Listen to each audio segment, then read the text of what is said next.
A 15-year-old tennis prodigy surprised even herself when she took to the tennis court against one of her idols. 15-year-old Corey Coco Gauff upset 39-year-old Venus Williams in straight sets 6-4, 6-4. It was the first round of Wimbledon, and Gauff, the 12th youngest overall contestant to play in the Wimbledon main draw, was also the youngest to come through qualifying.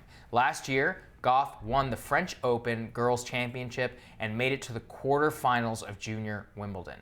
This year, she became the youngest woman to win a Grand Slam qualifying match in the French Open. Venus won 4 major single titles before Gauff was even born. That is amazing. That is incredible. 15 is so young.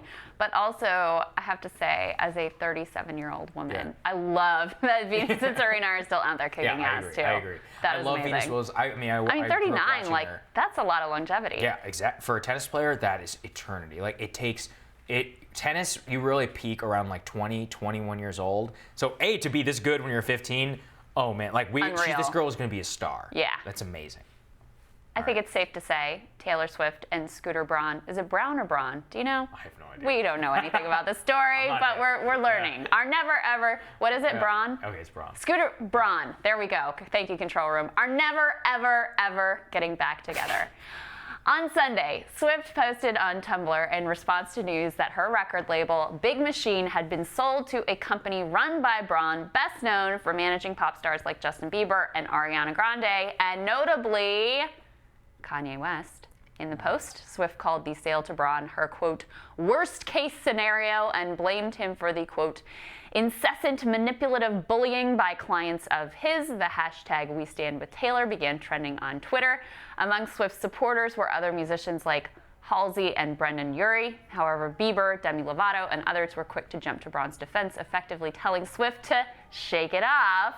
On Instagram, Bieber apologized to Swift for any perceived bullying, but also said in part, for you to take it to social media and get people to hate on Scooter isn't fair. What were you trying to accomplish by posting that blog? Now, before you say you need to calm down, you should know that this isn't just about the bullying. The sale of Big Machine included the rights to the master recordings of all 6 of Swift's currently released studio albums, which means that Braun now controls how most of Swift's music can be used. So, okay, here's my understanding of what happened. Please. I did some deep reading on this morning. When she was 15, Taylor Swift signed this deal with Big Machine that, like many deals that artists make, led them to own the rights to her catalog, right? So they owned the albums. And so she got very frustrated with them, decided to switch labels. Her new album's coming out on a new label.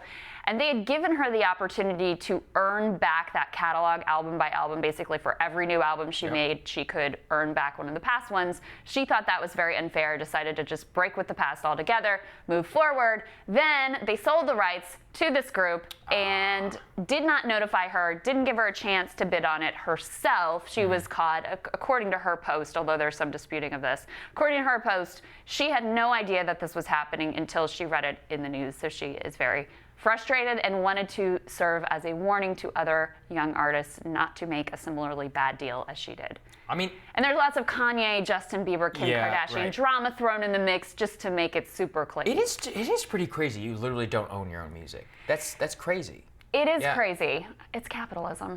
There it is. And it sucks. So, sorry, Taylor.